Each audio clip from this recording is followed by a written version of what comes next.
হে দয়াময় প্রভু, আমার অস্তিত্বের মালিক, ইহকাল ও পরকালের ক্ষমা করনেওয়ালা, শয়তানের ওয়াসওয়াসা ও অবাধ্য নফসের তাড়নায় যে ভুল বা গুনাহগুলি অতীত, বর্তমান, ভবিষ্যতে করেছি, করব, তা হতে মুক্তি চাই আপনার শাহী দরবারে।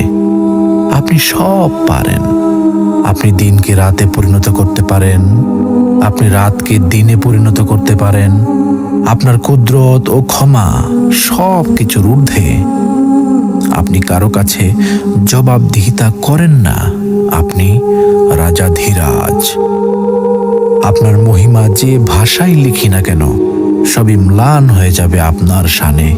পাপের ভুবনে পাপে পূর্ণ আমি শত সহস্রবার ভূপৃষ্ঠে কপাল ঠেকিয়ে আপনার নূরের চরণতলে ক্ষমা চাই। হে প্রভু, দয়াময়, ক্ষমা করুন।